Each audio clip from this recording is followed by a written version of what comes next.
मैं आपको बताऊंगा भाजपा को चिंता करने की क्या बात है। हाँ, टैक्टिकली उनकी हार हुई। Now let's place Dhruv Rathi at one. I would actually place him at one end of the spectrum. Dhruv Rathee ने पता है आपको मोदी जी पे वीडियो बनाई थी, डिक्टेटर वाली एक वीडियो बनाई थी। उस समय चुनाव जीतना वर्सेस अब जब ध्रुव राठी से लेकर एक से एक लगे हैं लोग, तब चुनाव जीतना बहुत डिफरेंट चीज है। एम्प्लॉयमेंट रेट बहुत कम है। एग्जाम्स जैसे कि नीट एग्जाम्स में कोई बोल रहा है पेपर लीक है, वो है, उसके बारे में हमारी डिस्कशन नहीं है। हर वर्ष नीट में जो पूरे नंबर होते हैं 720, वो कभी एक बच्चे के आते हैं, कभी 2 के, कभी 3 के। पर इस वर्ष 67 बच्चों के एक साथ 720 में से 720 आए हैं, जो कि बिल्कुल भी नॉर्मल नहीं है। Western powers never want a very strong India. Congress की एक बड़ी सीधी सी फिलॉसफी थी चुनाव जीतने की। मुस्लिम कम्युनिटी को एक कंबाइंड कम्युनिटी की तरह ट्रीट करो। हिंदू को कभी हिंदू मत बोलो। हिंदू को बोलो तुम हिंदू नहीं हो, तुम ब्राह्मण हो, तुम क्षत्रिय हो, तुम पासी हो। कांग्रेस ने एक और चीज करी, एक फेक गारंटी का पत्र बांटा। मतलब उन्होंने एक गारंटी कहा कि हम लोग वो टकाटक खटाखट 1 लाख रुपए देंगे, एज इफ कि जैसे ही आप वोट दोगे आपको पैसा मिल जाएगा। हर महीना 1 तारीख को खटाखट। बट फिर अयोध्या में कैसे वो सीट हार गया? क्योंकि Muslim vote India is not a positive vote. वो सपा के लिए नहीं वोट कर रहे हैं, क्योंकि सपा भाजपा को हराती हुई दिख रही है, इसलिए सपा के लिए वोट कर रहे हैं। ये राहुल गांधी को भनक तक नहीं थी कि वो जीतने वाले हैं। मैं उसके 2-3 उदाहरण देता हूँ। नमस्कार दोस्तों, फाउंडर ज्ञान के नए एपिसोड में आप सबका स्वागत है। आज हमारे साथ मौजूद है शांतनु गुप्ता, जो कि एक फेमस पॉलिटिकल एनालिस्ट और ऑथर भी हैं। डिटेल में डिस्कस करेंगे कि कैसे इंडिया की पॉलिटिक्स चेंज हो रही है, क्या बीजेपी सही में इंडिया को सुपर पावर बना पाएगा और इंडिया का फ्यूचर क्या है। वेलकम शांतनु ऑन फाउंडर ज्ञान। नमस्ते मैडम। तो शांतनु, मेरा पहला सवाल यही रहेगा कि इस बार नारे चल रहे थे कि 400 पार होगा, 400 पार होगा। आपको भी आई थिंक सिमिलर एक्सपेक्टेशन होगी। क्या आप देखते हैं कि यार बीजेपी की इतनी सीट्स कम आई, क्या ये उनका लॉस है या इतना कुछ बड़ी बात नहीं है ये? देखिए, आपके व्यूअर्स को मेरे ख्याल से, जैसे आपने कहा फाउंडर ज्ञान आपके चैनल का नाम है, बहुत सारे लोग होंगे जो एनालिटिकल होंगे, है ना।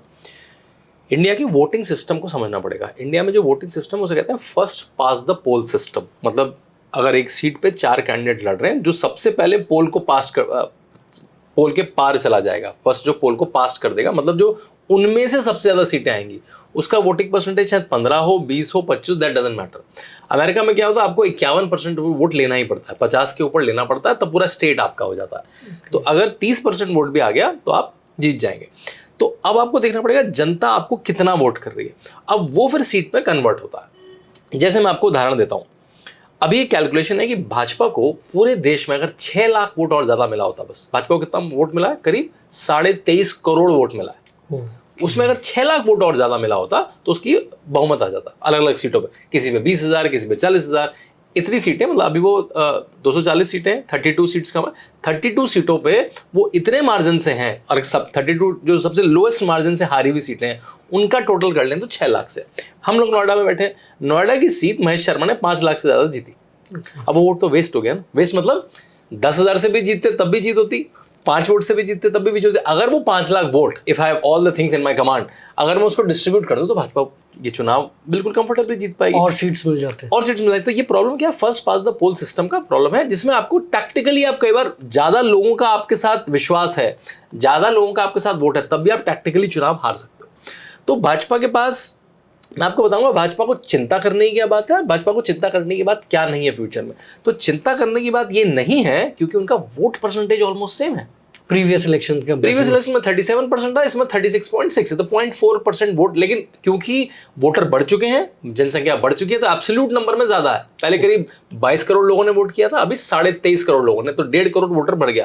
कांग्रेस के पास अभी भी 13-14 करोड़ वोट है, तो भाजपा के बाद कांग्रेस से 10 करोड़ ज्यादा वोटर है। 10 करोड़ ह्यूज नंबर, राइट। तो ये भाजपा के लिए एक क्या कहते हैं, एक मतलब ना चिंता करने वाली एक उनके, हाँ भाई अभी ऐसा कुछ खोया नहीं है। हाँ, टैक्टिकली उनकी हार हुई है। टैक्टिकली हार तो नहीं कहूंगा, मतलब उनकी उतनी बड़ी जीत नहीं हुई जितनी वो चाह रहे थे। भारत में सरकार बनाने के लिए आपको 272 चाहिए, और पिछले 2 टर्म में काम के मामले में, भारत की प्रेस्टीज के मामले में, एक लीडरशिप के मामले में, संख्या के मामले में, इलेक्टोरल विंस के मामले में भाजपा ने, नरेंद्र मोदी ने बार इतनी ऊपर कर दी थी। तो कई बार आप अपनी बार से भी कम परफॉर्म करते तो वो हार जैसा प्रतीत होता है। बिल्कुल, राइट। अदरवाइज मैं आपको थोड़ा सा बैक ले जाता हूँ। 2014 में जब चुनाव हो रहे थे, उसके पहले देखिए, उसके पहले किसी भी सरकार को बहुमत नहीं आया था 30 साल तक। 1984 में 414 सीट आई थी कांग्रेस को, राजीव गांधी को, वो भी मतलब मैं कहूँगा इंदिरा गांधी के शव पे मिले थे वो वोट, वो सिंपैथी के वोट थे। वो राजीव गांधी को वोट नहीं मिले थे। राजीव गांधी को तो कोई ज़्यादा लोग जानते भी नहीं थे। वो पायलट थे, उनकी चुनाव में राजनीति में कोई ना उनकी ट्रेनिंग थी, बस क्योंकि गांधी परिवार में परंपरा है कि भाई तेरा बेटा मेरा बेटा मेरी बेटी वो बनते हैं, तो वो बन गए और उनको 414 सीट इंदिरा गांधी के सिंपैथी में आ गई। तब से कांग्रेस केवल डाउन में गई। मतलब अगर कांग्रेस की हिस्ट्री में 2 बड़े पिटफॉल आए हैं तो वो हैं राजीव गांधी और राहुल गांधी। इसको हम लोग बचकानी भाषा में गड्ढा बोलते हैं ना, टीम में ये तो गड्ढा है।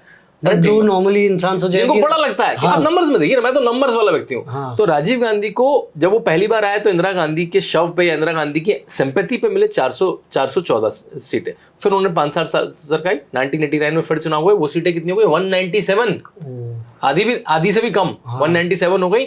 और उनका जो वित्त मंत्री था वो प्राइम मिनिस्टर की रेस में था दूसरी साइड से। कौन? VP Singh, finance minister. Okay. उनका जो फाइनेंस मिनिस्टर था वीपी सिंह, जिनको सबको पता है, जो बाद में प्राइम मिनिस्टर, वो उनके अपोजिशन था, क्योंकि वो उनके वित्त मंत्री को सब कुछ पता होता है। वो उनके बोफोर्स घोटाले को उजागर कर रहा था और वो फिर प्राइम मिनिस्टर बन गए।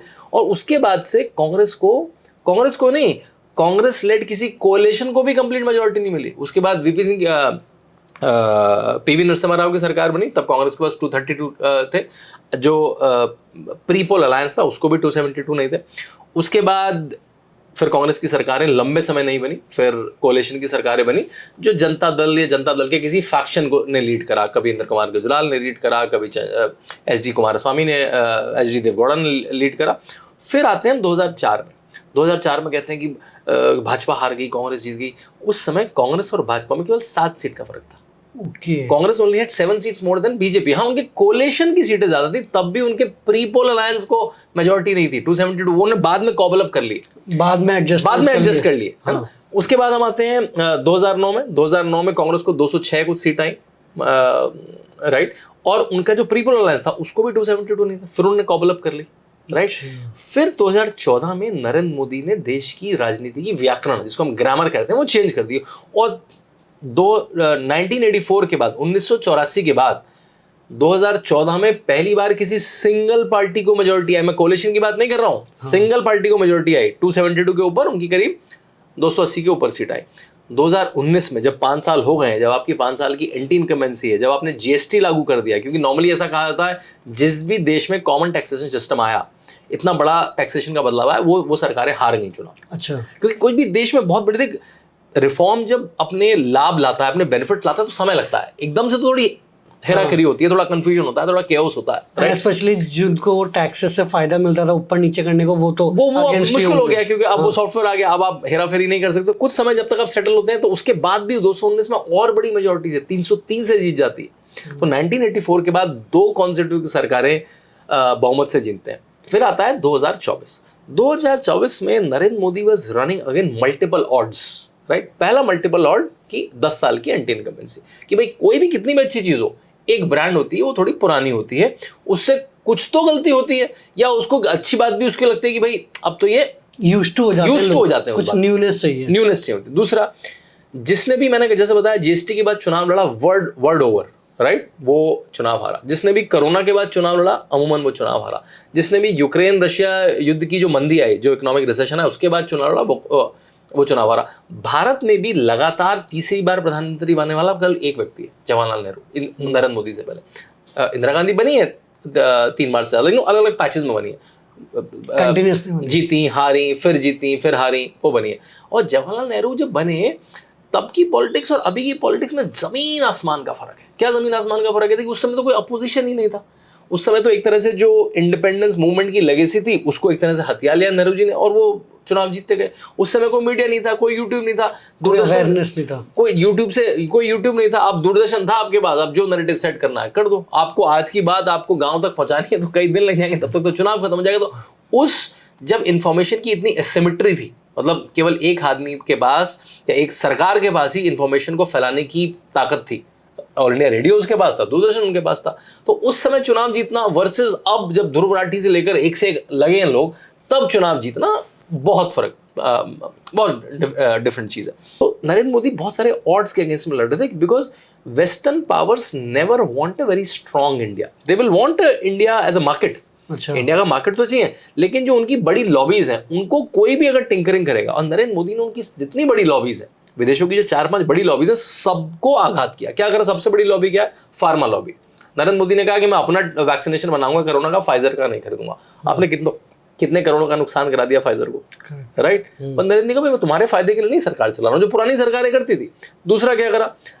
जो आर्म्स इक्विपमेंट लॉबी है, बहुत बड़ी लॉबी है। नरेंद्र मोदी ने कहा मैं तो भाई मेक इन इंडिया में बनाऊंगा। और इस समय पहले आपको पता है जूते से लेकर जो हमारी जैकेट्स होती थी, बुलेट प्रूफ जैकेट, वो भी विदेश से बन के आती है, जो सिंपल है। अब तो बड़े बड़े इक्विपमेंट इंडिया में बनने लगे। आई थिंक आप एक्सपोर्ट भी करने लगे। India has become a net exporter of defence equipment. तो विदेशी जो आर्म्स लॉबी है उसको दिक्कत होगी? नहीं होगी, बिल्कुल होगी। तीसरी बड़ी लॉबी है ऑयल लॉबी। अब वो ऑयल लॉबी आपसे कहेगी यहाँ से तेल खरीदो, ऐसे खरीदो। जयशंकर गए, कह रहे जिससे मेरा मन आएगा, जैसे मेरा मन आएगा, जिस रेट में मेरा मन आएगा मैं खरीदूंगा। I will work in India's interest, not in your lobbies interest. आपने लॉबी को तैयार करा। अब इन सब लॉबी के पास नैरेटिव सेट करने के लिए एनजीओज हैं, मल्टीपल एनजीओज के जो इंडिया में उल्टे काम करती थी, उनके एफसीआरए लाइसेंस रद्द हुए। मल्टीपल एनजीओज जो आती तो अच्छा काम करने के नाम पे थी, लेकिन क्रिश्चियन मिशनरी बन जाती थी यहाँ पे, उनके लाइसेंसेस कैंसिल करके, उनके एफसीआरए। जब आप इतने लोगों की दुकानें बंद करेंगे तो भाई लोग तो आपके अगेंस्ट में हो जाएंगे। फिर वो सीधे तो कहेंगे नहीं कि आपने मेरी दुकान बंद कर दी, क्या कहेंगे? फिर वो नैरेटिव चलाएंगे। वो हार्वर्ड को पैसा देंगे, वो दोराटी को पैसा देंगे, वो लंदन स्कूल ऑफ इकोनॉमिक्स को, ऑक्सफोर्ड को, सबको पैसा देंगे कि भारत के अगेंस्ट में नरेंद्र मोदी को बोलो अथॉरिटेरियन है, नरेंद्र मोदी हिटलर है ना, भारत की कोई इंडेक्स में कम करो। मतलब आपको मैं विदेशी इंडेक्स बताता हूँ। विदेशी इंडेक्स है, बड़े बड़े इंडेक्स, हंगर इंडेक्स में पाकिस्तान की इंडिया से रैंकिंग अच्छी है। Can you imagine that? जहाँ पे एक एक आटे के बोरे पे लड़ाइयाँ होती हैं, उसकी हंगर इंडेक्स भारत से अच्छा है, राइट? तो ये क्या स्कैम टाइप? ये स्कैम है बिल्कुल, क्योंकि आप कुछ ऐसे पैरामीटर ले लो। अब मैं पैरामीटर लगा लूं कि जिसने व्हाइट कपड़े पहने वो अच्छा, तो आपकी रैंकिंग हाई आ जाएगी। अच्छा। मतलब मैं कहूँ इतने रैंडम पैरामीटर्स हैं उनमें, मतलब स्टैंडर्ड प्रोसेस है ही नहीं उसमें। फिर वो है उसमें क्या, प्रेस फ्रीडम इंडेक्स, उसमें अफगानिस्तान की रैंकिंग इंडिया से अच्छी है। जहाँ पे जर्नलिस्ट के गले काट दिए जाते हैं, वहां की रैंकिंग इंडिया की। भाई मैं पिछले 7-8 साल से टीवी पे डिबेट कर रहा हूँ, मैं 5-6 हज़ार डिबेट कर चुका हूँ। अगर मैं नरेंद्र मोदी के फेवर में बात कर रहा हूँ तो 4 आदमी नरेंद्र मोदी के अगेंस्ट में बात कर रहे हैं। ऐसा कौन सा यूट्यूबर है जो नरेंद्र मोदी के अगेंस्ट में बात कर रहा है? वो अवेलेबल नहीं है। आप कह रहे हैं कि नरेंद्र मोदी, बहुत सारे लोग चैनल पर कहते हैं आप कह रहे हैं आप नरेंद्र मोदी डिक्टेटर हैं। अब ये बात क्या कैसे बात है? भाई आप अवेलेबल है, बिल्कुल आप अवेलेबल है, आपको ब्रॉडकास्ट हो रहे हैं, आप या तो टीवी पे आ रहे हैं, या इंटरनेट पे आ रहे हैं, या यूट्यूब पे आ रहे हैं, राइट? तो ये जो इतना सारा जो फेक नैरेटिव की पूरी फैक्ट्री थी, इस सब के अगेंस्ट में जो एनडीए कोलेशन है उसको एब्सोल्यूट मेजोरिटी है। भाजपा को अपने एब्सोल्यूट मेजोरिटी नहीं आई, यू आर राइट। जितना उनका आकलन था उससे नहीं आया, जितने ऑड्स थे वो उनके अगेंस्ट में, बहुत सारी चीजें उनको पीछे खींच रही थी और खींच भी पाई। तो उनको वो 303 से 240 पे ले गई, पिछले बार के 303 के काउंट से 240 पे ले गई। लेकिन अभी भी 3 टर्म के बाद एनडीए को एब्सोल्यूट मेजोरिटी है, जो सो कॉल्ड यूपीए या कांग्रेस एंड अलायंस को कभी नहीं आए पिछले 30-40 साल में। तो आई थिंक इस तरह से इस विक्ट्री को देखा जाना चाहिए। और क्योंकि वोट शेयर इंटैक्ट है और क्योंकि इंडिया की पॉपुलेशन बढ़ गई है, तो 37% वोट शेयर मीन मोर, almost 1.5-2 crore more people, right? तो भाजपा के साथ, नरेंद्र मोदी के साथ जितने लोग जुड़े थे उससे ज्यादा ही लोग जुड़े हैं आज, उससे कम लोग नहीं जुड़े।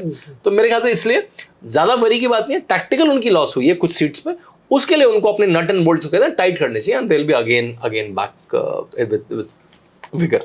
एक चीज़ आपने बहुत बार बोली कि यार अभी अवेयरनेस हमारे पास बहुत है, यूट्यूब है, डिजिटल मीडियम है, एंड आई फील पिछले जो 2 बार मोदी जी जीते थे उससे ज़्यादा अवेयरनेस अब स्पेशली यूट्यूब, डिजिटल मीडियम, इन सब का है।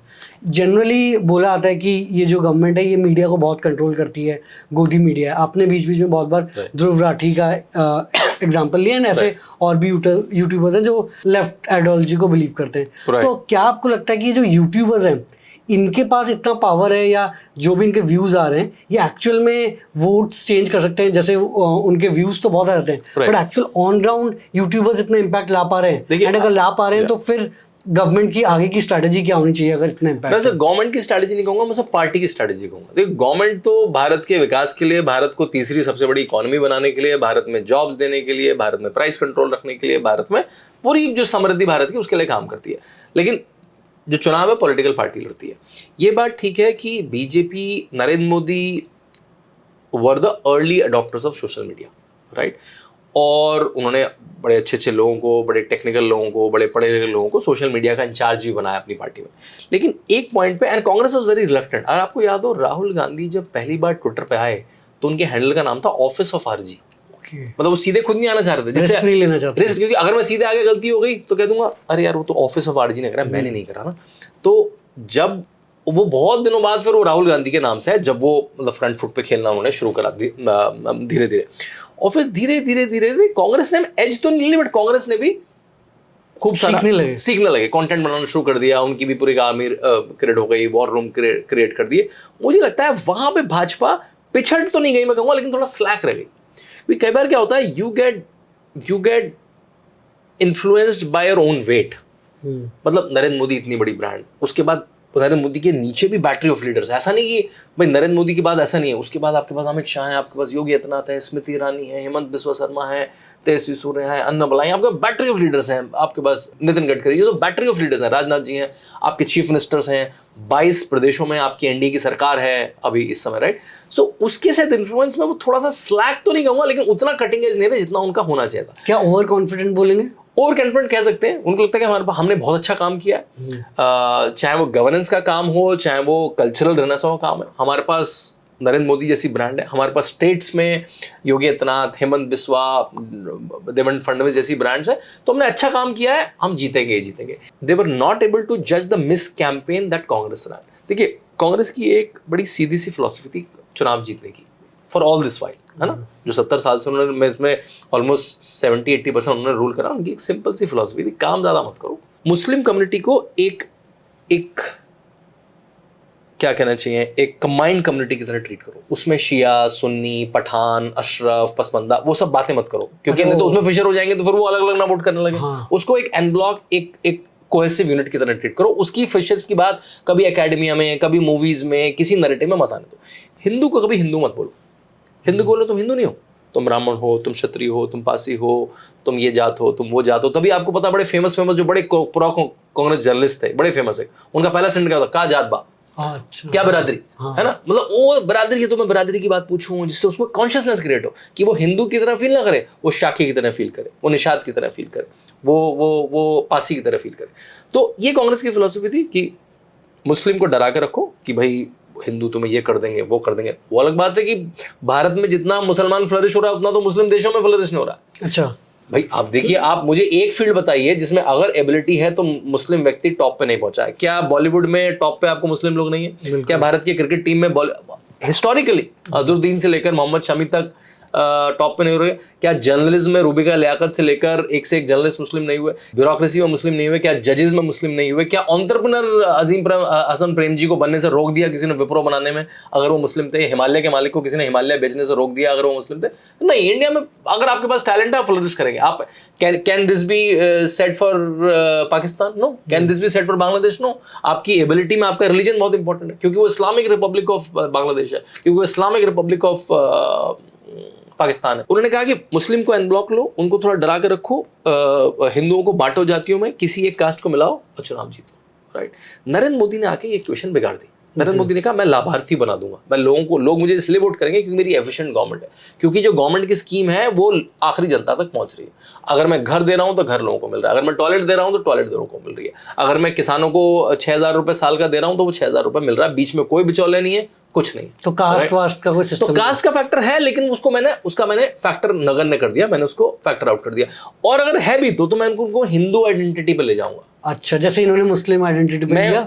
मैं हिंदुओं को कहूंगा तुम हिंदू हो पहले, बाद में तुम्हारी कास्ट है। हाँ। चाहे वो राम मंदिर का मूवमेंट हो, चाहे वो काशी कॉरिडोर हो, चाहे वो जितने मंदिरों का जीर्णोद्धार हुआ, चाहे नरेंद्र मोदी ने अपनी खुद की आइडेंटिटी में कभी कोई मतलब ऐसा नहीं कहा कि I am apologetic about my identity. जब वो विदेश जाते हैं तो पहले के प्रधानमंत्री ताजमहल गिफ्ट किया करते थे, नरेंद्र मोदी गीता गिफ्ट किया करते हैं। वो अपना उपवास है तो उपवास रखते हैं, वो भारत की सभ्यता को अपनी स्लीव पे लेके चलते हैं ना, राइट। तो उससे हिंदू में प्राइड है कि भाई मैं भी हूं, जो 1000 साल से गुलाम रहा हिंदू, अब उसको पहली बार प्राइड आ पाई, है ना। इतनी आ गई प्राइड कि जो लोग बहुत जल्दी में थे, वो मोदी ने ये क्यों नहीं करा हिंदुओं के लिए, वो क्यों नहीं करा, करिकुलम क्यों नहीं चेंज करा, मंदिर कंट्रोल क्यों नहीं वापस दे दिया, वक्फ बोर्ड को क्यों नहीं खत्म कर दिया, या प्लेसेस ऑफ वर्शिप एक्ट को भी। तो पहली बार अगर किसी की एक्सपेक्टेशंस बनी हिंदू साइड में तो नरेंद्र मोदी से बनी, राइट। तो ये जो हिंदू एंटिटी आई और बेनिफिशियरी एंटिटी आई, उससे ये 2014-2019 में कास्ट बाउंड्रीज काफी ब्लर हुई और कांग्रेस की जो पॉलिटिक्स है वो वीक हो गई।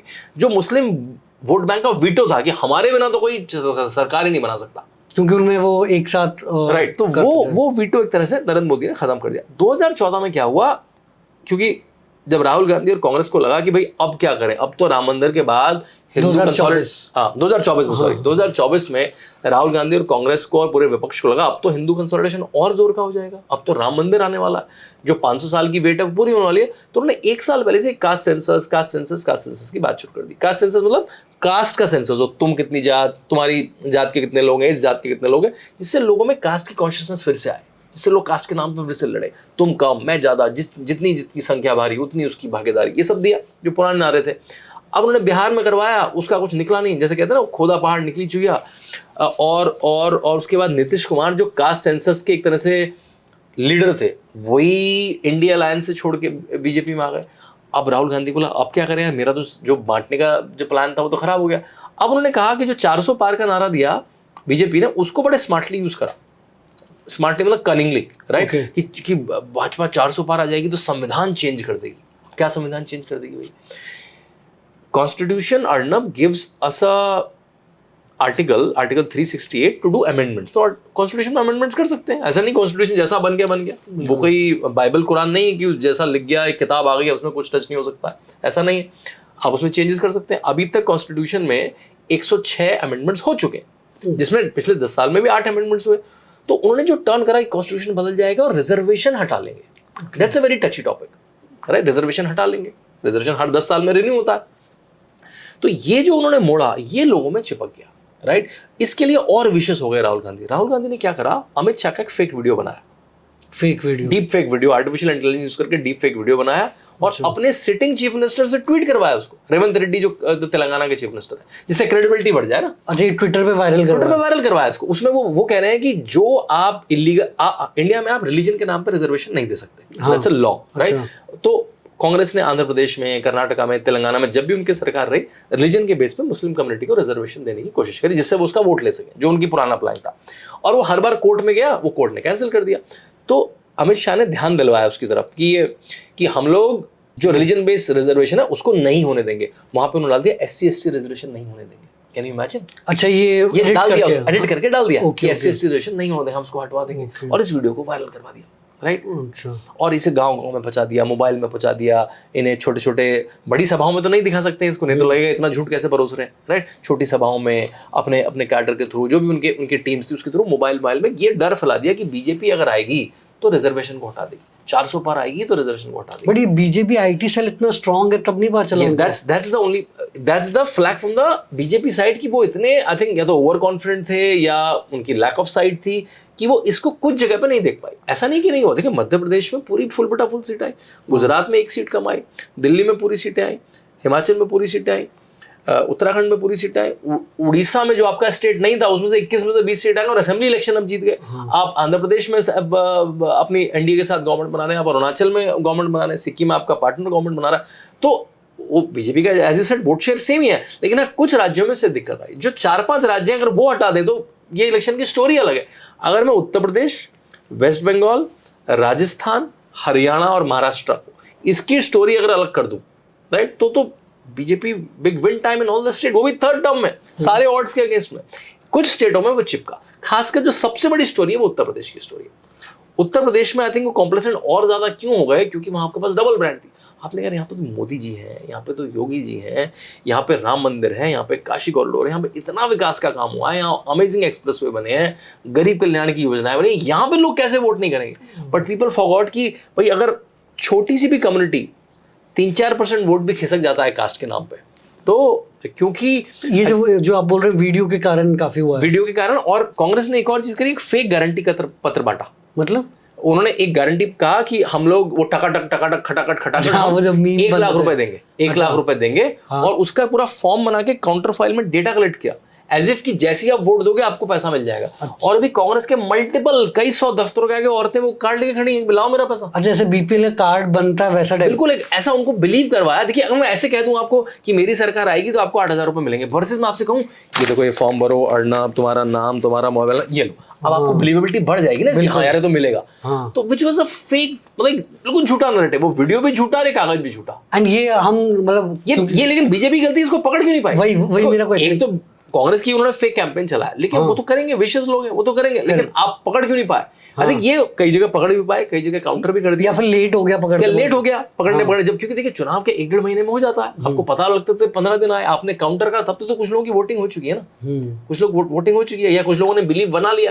देखिए एक ये बड़ी कॉमन चीज है, अगर मैं एक र्यूमर फैलाता हूँ, तो अगर र्यूमर 100 लोगों तक पहुंचती है ना, तो उसका एक्सप्लेनेशन केवल 40-50 लोगों तक ही पहुंचता है।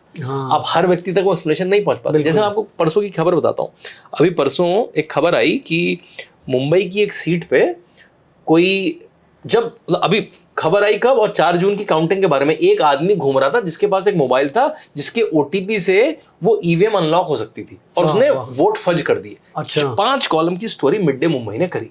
ये न्यूज़पेपर में बिल्कुल प्रिंट न्यूज़पेपर में पूरी फैल गई, सबने सोशल मीडिया में की, और वो सीट बीजेपी 48 वोट से जीत गई। तो सुनने में भी थोड़ा कॉन्टेंशियस है, अरे इतने छोटे मार्जिन से जीती है, पूरे में खबर फैल गई, सबने ट्वीट कर दिया, कांग्रेस ने, सबने किया। एलन मस्क ने भी, एलन मस्क को अलग है, वो भी उसी समय पे आ गया, तो ऐसा लग रहा है एलन मस्क ने अमेरिकन इलेक्शंस पे कुछ बोला, राइट? तो लगा कि अरे इन इलेक्शन तो मैनेज है, पूरा बताएगी, रिपोर्ट आई, पता लगा कि वो तो झूठी खबर है। फिर वो क्या करा, मिड डे न्यूज़पेपर ने इतनी छोटी सी, लिटरली इतनी सी खबर क्लैरिफिकेशन में छाप दी कि वो गलती हो गई हमसे, that was a wrong news. Can you imagine, 5 column की half page full page news जो सबने ट्वीट कर दी, और 4 लाइन का इतना छोटा सा क्लैरिफिकेशन। इसे कहते हैं अब्बा फलाना। तो ये तो पहुंचा हजारों लोगों के पास, ये पहुंचा 5 लोगों के पास भी। ये कांग्रेस को अब मेरे ख्याल से खून लग गया है, और they will, and that's I am warning to your viewers, to everyone, Congress ये बार बार करेगी, वो बार बार झूठ बोलेगी, वो फिर ईवीएम पे बोलने लगे। कैन यू इमेजिन, उसी ईवीएम से आपने अपने जीवन की सबसे अच्छी परफॉर्मेंस दी है राहुल गांधी ने, करेक्ट है ना? पहले 44 सीट, 54, 53 सीट, मतलब उनको एलओपी नहीं मिल पा रहा था, लीडर ऑफ अपोजिशन के लिए आपको 10% सीट चाहिए होती है, तो 543 सीट से तो आपको 54 सीट है, 54 सीट नहीं ला पा रहे थे पिछले 10 साल से वो। इस बार वो एलओपी ले आए, तो उसके लिए ताली बज रही है। कैन यू इमेजिन, मतलब ये कैसी उपलब्धि है कि भाई मैं पासिंग मार्क्स ले आया हूं, तो मेरे लिए बहुत बड़ी बात हो गई। तो इनको खून लग गया है, यार ये तो चल रहा है, तो झूठ तो बिक रहा है, राइट? लेकिन अब जनता भी और सतर्क होती जाएगी कि गारंटी कार्ड पे मैं नहीं वोट दूंगा, मैं झूठे वीडियोस पे वोट नहीं दूंगा। अब आप कह रहे हैं ईवीएम, और जनता कैसे समझेगी भाई, आप कह रहे हैं मैं रायबरेली से चुनाव जीता, मैं वायनाड से चुनाव जीता, राइट? लेकिन तो वो आप ईवीएम से जीते कि किससे जीते? अब आप उसी ईवीएम पे शक कर रहे हैं, यानी आपका चुनाव भी बेकार है। तो I think people will increasingly not buy this circular logic, जिसे हम कहते हैं ना, चित भी मेरी पट भी मेरी। मैं भी ईवीएम से जीतूंगा, लेकिन ईवीएम पे गाली भी दूंगा, ये कैसे हो सकता है? ये तो बहुत बचकानी बात हो गई ना। तो ये कांग्रेस करती रही कि कहीं पर बिकेगा। तो जैसे मैं आपको बताता हूँ, 3 तारीख को कांग्रेस के पूरे इकोसिस्टम ने खूब भ्रम फैलाया। एक दिन उनको लग रहा था, इनको खुद नहीं पता था ये जीतने वाले हैं। मैं उसके 2-3 लक्षण बताता हूँ, इनको कुछ क्लू नहीं था। 3 लक्षण बताता हूँ। जयराम रमेश ने लिखा कि अमित शाह ने 150 डिस्ट्रिक्ट कलेक्टर, डिस्ट्रिक्ट मजिस्ट्रेट से बात करी है, जिससे वो मैनेज कर लेंगे चुनाव। मैनेज कर लेंगे, कुछ झूठ मूठ करके, क्योंकि सारे फाइनली जो ईवीएम्स होते हैं वो डिस्ट्रिक्ट कलेक्टर के अंडर में होते हैं, राइट? वो मैनेज कर लेंगे चुनाव। तो इलेक्शन कमीशन ने को नोटिस भेजा कि बताइए भाई आपको कैसे पता है कौन है 50 डीएम? तो उन्होंने कहा नहीं, मुझे अभी डेटा कलेक्ट करने में 1 हफ्ता लगेगा। अरे आपको ट्वीट तो कर दिया आपने, बिल्कुल, तब आपको 1 हफ्ता क्यों नहीं लगा ट्वीट करने में? डेटा देने में आपको 1 हफ्ता लगेगा। अब मैंने कल ट्वीट करा था, इट गॉट वायरल। मैंने कहा भाई 1 हफ्ता नहीं, 2 हफ्ता हो गया, 14 दिन हो गए, and 14 is to my understanding is greater than 7, right? अब दीजिए आप डेटा, अब आप डेटा इकट्ठा कर रहे हैं, मतलब पता है क्यों डेटा नहीं था, झूठ बोल के निकल जाओ, जिससे अगर हम हार गए तो हम डाउट क्रिएट कर देंगे सिस्टम पे, कंट्री की रेपुटेशन खराब होगी। आई डोंट केयर, मेरा कंट्री से करना, मुझे तो चुनाव जीतना, पैसा कमाना चुनाव जीत के, है ना? मैं फिर अपने घोटाले, बोफोर्स घोटाला, जीप घोटाला, अगस्ता वेस्टलैंड घोटाला, कोल घोटाला, 2G घोटाला, मैं फिर लग जाऊंगा पैसे पीटने में। वही मेरा काम था पहले, मुझे सरकार बनानी, इसलिए सारे कंफ्यूजन क्रिएट कर दिए। और ईवीएम का फिर टॉपिक आया तो फिर ईवीएम। तो ये I think Janata long time तक नहीं बाई करेगी। और भाजपा के लिए सिल्वर लाइनिंग ये है कि उनका वोट इंटैक्ट है, और करीब 24 करोड़ लोग अभी तक उनके साथ है, कांग्रेस के साथ केवल 10 करोड़ लोग। तो ये जो आपने बोला कि यूपी वाला जो रिजल्ट था वो काफी अनएक्सपेक्टेड था, तो उसके आपने कुछ रीजन बताया, बट जैसे कि आप बोले कि इतना ज़्यादा डेवलपमेंट हुआ यूपी में, आप डिटेल में जानते भी हैं इसके बारे में, बट फिर अयोध्या में कैसे वो सीट हार गया? मतलब देखिए सेम जो पूरे यूपी में हुआ कि जो दलित वोट बैंक है वो बहुत ज्यादा नहीं है इसका। देखिए भाजपा ने कास्ट कोलेशन बनाया था, है ना, कि भाजपा को माना था कि अपर कास्ट पार्टी है, वही वोट मिलता है। फिर भाजपा ने देखा कि भाई ये यादवों की पार्टी है, वो केवल यादव करते हैं, एक दलितों की पार्टी है, वो मुस्लिम से मिल जाते हैं, और MY कॉम्बिनेशन से सरकार बनाते हैं। MY मतलब मुस्लिम यादव कॉम्बिनेशन से सरकार बनाते हैं। अच्छा। मायावती जब आती है तो मीम भीम बोलती है, मतलब मीम मतलब मुस्लिम, भीम मतलब दलित, है ना? भीम मतलब भीमराव अम्बेडकर, राइट? तो वो मीम से बनाते हैं, मतलब उनको एक कास्ट चाहिए और मुस्लिम कम्युनिटी चाहिए, वो सरकार बना लेते हैं। उतने में मेजोरिटी हो जाएगी। तो अमित शाह ने सोचा कि मैं इसके बियॉन्ड कैसे जाऊं, जो नॉन यादव ओबीसी है मैं उसको अपनी तरफ कैसे लाऊं, जो नॉन जाटव दलित है, जाटव जो मायावती जी की कास्ट है, जो नॉन जाटव दलित है उसको मैं अपने साथ कैसे लाऊं। तो भाजपा ने बहुत ही ध्यान से सबको रिप्रेजेंटेशन देना शुरू करा, उनको पार्टी में जगह दी, उनको सरकार में जगह दी, उनको जिससे लोगों को सम्मान है कि मेरे भी लोग वहाँ, और वो बड़ा अच्छा कास्ट कोलेशन बनाया, सबको सम्मान दिया, सबको जगह दी, सबको पॉलिटिकल पार्टिसिपेशन दिया, और वो सरकार बनती रही। अब क्या 2024 में हुआ, ये जो वीडियो था ये स्टिक हो गया, संविधान बदल देंगे, इससे थोड़ा वोट को, मैं अभी भी कह रहा हूँ भाजपा ये चुनाव नहीं हारी है, टैक्टिकली हारी है, क्योंकि हमारे first past the pole system में आपको हर सीट को अलग अलग जीतना पड़ता है। और क्योंकि बस एक चीज बहुत बोलूंगा, क्योंकि अखिलेश यादव के पास एक बहुत मेजर एडवांटेज है, उनके पास पक्का मुस्लिम वोट बैंक है, पक्का यादव वोट बैंक है। उन्होंने केवल मुसलमानों को 4 टिकट दी पूरे 80 में से, अच्छा, तब भी उनको 90% मुसलमान वोट आ गया, क्योंकि उनको पता है ये तो मुझे देंगे, झक मार के और कहाँ जाएंगे मेरे पास। क्योंकि Muslim vote in India is not a positive vote, it's a negative vote. इसका मतलब ये है वो सपा के लिए नहीं वोट कर रहे हैं, क्योंकि सपा भाजपा को हराती हुई दिख रही है, इसलिए सपा के लिए वोट कर रहे हैं। वो बेसिकली बीजेपी के अगेंस्ट, वो बीजेपी के against, that's a negative vote, right. मैं आपके लिए वोट नहीं कर रहा हूं, मैं इनके अगेंस्ट में आपको वोट कर रहा हूं। ठीक है, कर वो अगर कोई और गधा घोड़ा आ जाएगा मैं उसको वोट कर दूंगा, आई डोंट केयर, मुझे तो इसको हराना है बस, है। और सेम यादव वोट बैंक है, वो उनके पास पक्का है।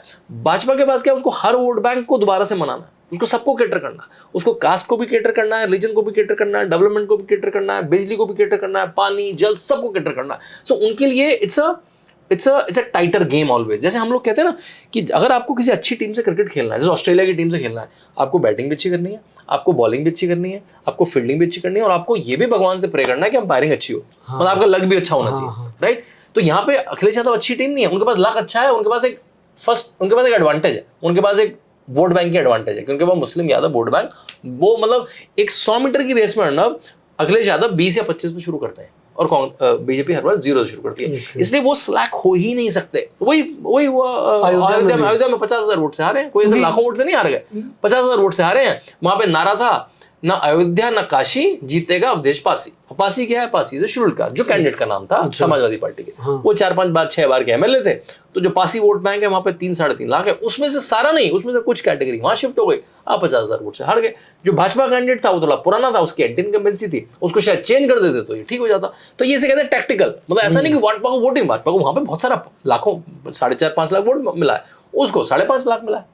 तो ऐसा नहीं, तो इसलिए हमें सुनने में लगता है अयोध्या की सीट हार गया, अयोध्या की सीट हार गया। नहीं, क्योंकि लोगों का ये भी कहना है कि वहाँ काफी छोटे मोटे मंदिर टूटे, या फिर जो मंदिर बनाने में जगह हुई उसमें कंपनसेशन नहीं मिला है। ये नहीं, कंपनसेशन सब मिला है, सब कुछ हुआ है ना, वो ये रीजन होता है, इजी टू सेल रीजन ना। अच्छा, वो पोस्टमार्टम वाली बात, पोस्टमार्टम है, इजी टू सेल रीजन होते हैं भाई। वो केवल आपका वोट बैंक एक कैटेगरी का शिफ्ट हुआ है, अगर वो मैनेज होता किस तरह, आपका अगर आपके कार्यकर्ता अलर्ट होते, ये वीडियो तक नहीं पहुंच पाता, ये झूठे गारंटी कार्ड नहीं पहुंचते, अभी भी ये सीट जीती होती। एंड ऑल्सो ये भी मानना पड़ेगा आपको कि अयोध्या की सीट का नाम है फैजाबाद, राइट? जो सीट का नाम तो फैजाबाद है अभी भी, है ना, इलेक्टोरल रोल्स में अभी भी फैजाबाद है। जिले का नाम योगी जी ने अयोध्या कर दिया, जो उसका प्राचीन नाम था। वो ट्रेडिशनली भाजपा की सीट नहीं है। 2004 में वो बीएसपी ने जीती, 2009 में वो कांग्रेस ने जीती, राइट? 2014 से बीजेपी ने सीट जीतनी शुरू करी, तो हम लोग भूल गए, हम लोग कह रहे ये तो भाजपा की सीट है, ये तो अयोध्या है, भाजपा की सीट है।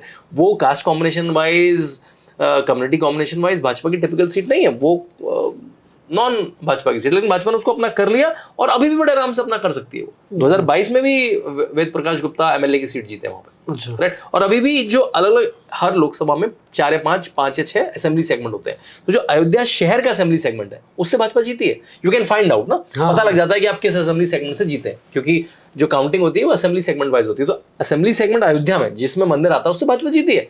बाकी से 10,000 से हारी है बस सब जगह। वो 10,000 सब 10,000 12,000 वो कंप्लीट करके 50,000 की आप लीड से हार गए। तो वो टैक्टिकल हार है, जो वो अगर थोड़ा भी अपने शू लेस टाइट करेंगे they will recover the seat very easily. लेकिन हाँ, सुनने में तो देखिए जो जीता वही सिकंदर, तो जीत तो गए नहीं। लेकिन अगर आपको विश्लेषण करना है तो विश्लेषण करना है। तो अमेठी में भी यही हुआ, क्योंकि उसमें तो स्मृति ईरानी इतनी कॉन्फिडेंट थी। वही बार बार कह रहा हूं, ये ट्रेडिशनल सीट्स नहीं है, ये आपने बड़ी मुश्किल से जीती थी, बहुत मेहनत करके। बट यहाँ पे तो राहुल गांधी खुद डर रहे थे, तभी वो उन्होंने वहां लड़ा भी नहीं। कह रहा हूं, देखिए मैंने क्या बताया कि राहुल गांधी को भनक तक नहीं थी कि वो जीतने वाले हैं। मैं उसके 2-3 उदाहरण देता हूँ।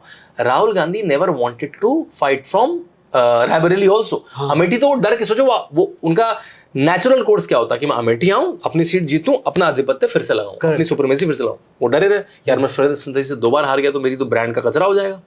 मैं रायबरेली जाता हूं क्योंकि that's a far more safer seat. पिछली बार मेरी मम्मी उससे 1-1.5 लाख वोट से जीती थी। उन्होंने नॉमिनेशन जब वायनाड का चुनाव हो गया उसके बाद आखिरी दिन में, जब नॉमिनेशन का आखिरी दिन था रायबरेली में, 3 लोग आए चुपके से, फाइन करे, सुमड़ी में निकल गए। ना मीडिया को बाइट दी क्योंकि यार ज्यादा फैनफेयर से करूंगा, हार गया तो फिर चौपट होगा। तुक्के में जीत गए, उनको भी नहीं पता था कि जीत जाएंगे। उन्होंने अभी जब वो एक बार अमेठी या रायबरेली गए अभी धन्यवाद देने, तो उन्होंने बोला बहना अगर तुम नरेंद्र मोदी के अगेंस्ट में लड़ती तो 3-4 लाख से वोट से जीत जाती। सुनने में तो बहुत अच्छा लगता है, लेकिन क्या तुम नरेंद्र मोदी को नहीं हराना चाहते थे क्या?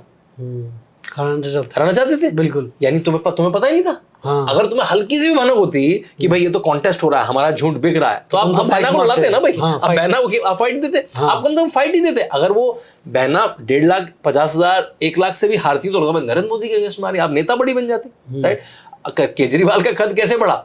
14 में नरेंद्र मोदी के अगेंस्ट में लड़के कि भाई आपका अपोनेंट बड़ा हो, आप हारने के बाद भी बड़े हो जाते।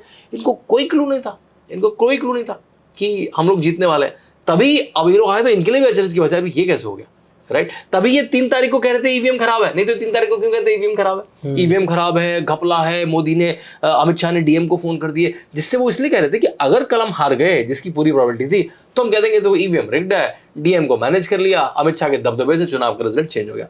अब ये लोग कह रहे हैं कि अरे ये बोलूं वो बोलूं, अब वो कभी ईवीएम को गाली देंगे, कभी ईवीएम को गाली नहीं देंगे, तो वो चलेगा। तो ये हम देख रहे हैं कि बीजेपी ने जैसा आप बोला टैक्टिकली हारे हैं, बट बहुत लोगों का ये टैक्टिकली हारे नहीं है, टैक्टिकली विन छोटी हो गई है। हारे नहीं है। सरकार तीसरी बार नरेंद्र मोदी शपथ ले चुके हैं, 71 मंत्री शपथ ले चुके हैं, सबने कार्यभार संभाल लिया है। 4 मुख्यमंत्री, ये तो जो 4 मुख्यमंत्री जीते वो तो जीत ही छोटी हो गई। आपने उड़ीसा 25 साल के बाद जीता है। और पहली बार भाजपा की सरकार बनी है। आंध्र प्रदेश में पहली बार बीजेपी गवर्नमेंट के अंदर है। अरुणाचल प्रदेश हमने रिपीट कर दिया है। सिक्किम में एनडीए के पार्टनर की जीत हुई। ये 4 तो हम बात ही नहीं कर रहे हैं। सबने शपथ ले लिए, सब कुछ हो चुका है। सारे 4 मुख्यमंत्री ने, इनकी सरकारें शुरू हो गई हैं। अभी तक हमें ये नहीं पता लीडर ऑफ अपोजिशन कौन है। जो एक छोटा कंसर्न है वो अभी तक राहुल गांधी को लोग मना रहे हैं आरती की थाली लेके। उनके कांग्रेस वाले आप बन जाइए, जय राहुल बाबा चल रहा है अभी भी। वो मनाएंगे, राहुल बाबा को प्रेशर, आप बन जाइए महाराज, आप ना जाएंगे तो हमारा कल्याण हो जाएगा। वो चल रहा है अभी भी। मतलब हाइट ऑफ इंडेसिस और राजापन देख रहे हैं कि हम डिसाइड करेंगे, हम राजा लोग हैं। जबकि इनके पिताजी भी एलओपी रह चुके हैं, राजीव गांधी एलओपी रह चुके हैं, सोनिया गांधी एलओपी रह चुके हैं, लेकिन इनको लग रहा है मैं एलओपी यार, एलओपी तो यार छोटे मोटे लोग हैं। तो शायद वो जो मैंने सुना यार वो गोगोई जो है आसाम से, उनको शायद वो एलओपी बनाएंगे, लेकिन पता नहीं अभी। वो तो अभी तो सुखबुघाट है, वो खुद बनेंगे तो खुद बनने में सीरियस होना पड़ेगा। आपको संसद में बैठना पड़ेगा, आपको प्रधानमंत्री को काउंटर करना पड़ेगा, आपको डिबेट स्टार्ट करनी पड़ेगी, आपको डेटा प्रेजेंट करना पड़ेगा। अब वो आंख मार के झप्पी मार के नहीं। पार्लियामेंट में राहुल गांधी की पिछली 2 लोकसभा में अटेंडेंस 40% 50% है। वो कोई प्राइवेट मेंबर बिल नहीं करते हैं, हार्डली एनी क्वेश्चन पूछते हैं, हार्डली डिबेट में पार्टिसिपेट करते हैं।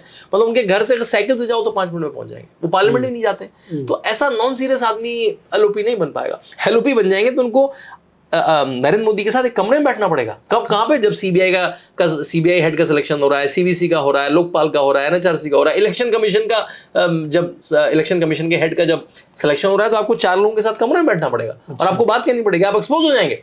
कई बार पर्दा अच्छा होता है कि भाई दूर से ब्रांड बनने, ज्यादा मुझे बात करने को मिल गया मैं तो एक्सपोज हो जाऊंगा, तो वो बनेंगे नहीं बनेंगे। लेकिन अगर मैं उनको एडवाइस कर रहा हूँ तो उनके लिए बहुत बड़ा मतलब एक प्लेटफॉर्म है। अटल बिहारी वाजपेयी एलओपी बन के इतने बड़े नेता बने, लाल कृष्ण आडवाणी एलओपी बन के इतने बड़े नेता बने, सुषमा स्वराज एलओपी बन के इतनी बड़ी नेता बनी। यहाँ की राजीव गांधी और सोनिया गांधी, भाई तुम्हारे माँ बाप एलओपी रह चुके हैं, लेकिन ये कहने हम पता नहीं बनेंगे नहीं बनेंगे, हम तो सीधे प्रधानमंत्री बनेंगे। तो मेरे ख्याल से अगर वो एलओपी बने, उनको मेहनत करनी पड़ेगी। अगर उनके में जो आ चुका है वो राजसी बना, उसको वो छोड़े तो एलओपी उनके पॉलिटिकल करियर के लिए बहुत बड़ी चीज़ है।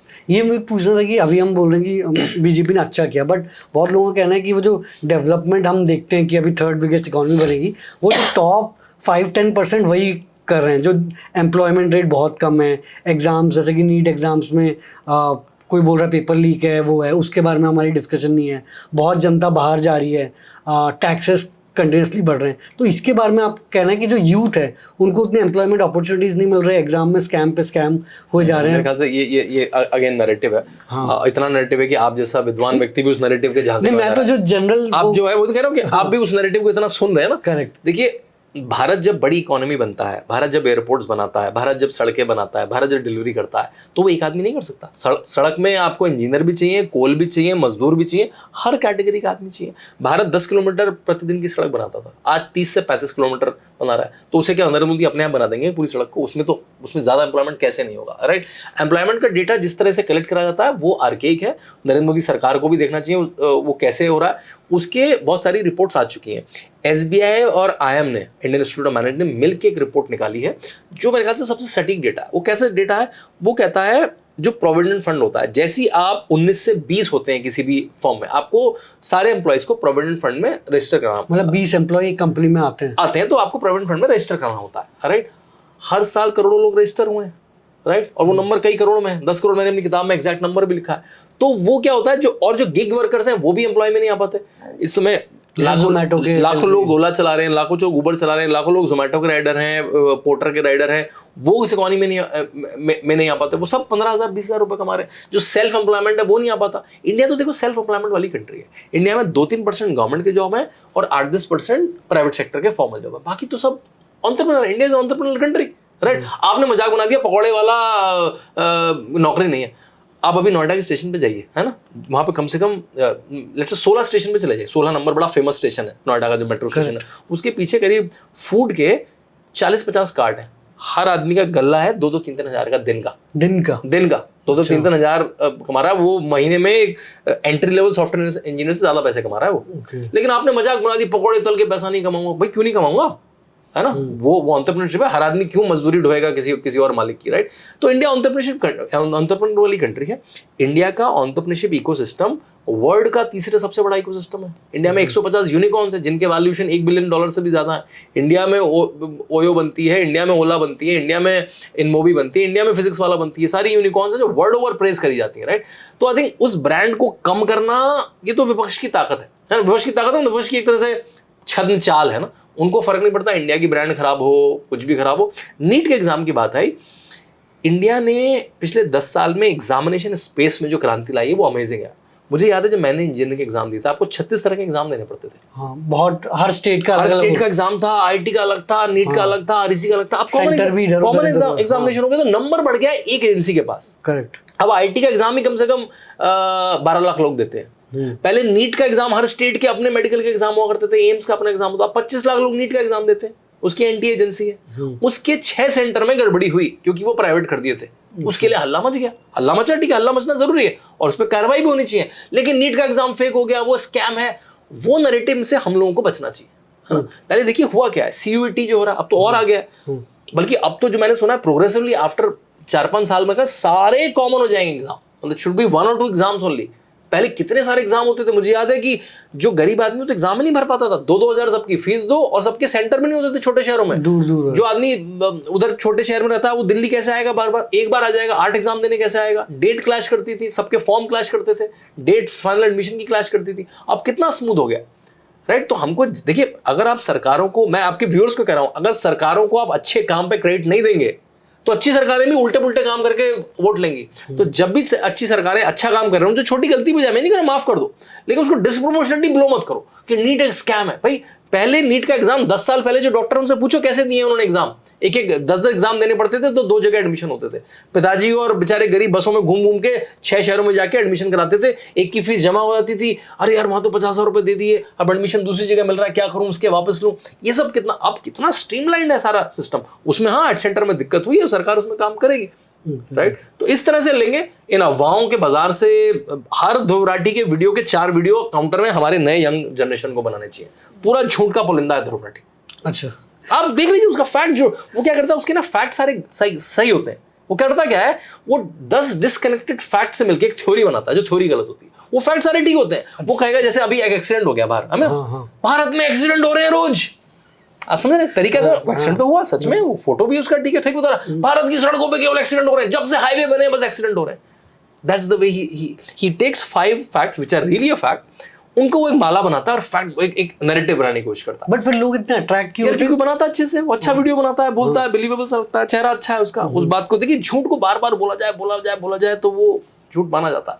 उसी फैक्ट्री को बीजेपी को भी, राष्ट्रवादी तंत्र को भी, हर व्यक्ति जो देश की प्रगति में, मोदी छोड़ दिए, देश की प्रगति में जो भी चाहता है, इसने तो ये भी कहा है कि भारत को हाईवेज नहीं चाहिए।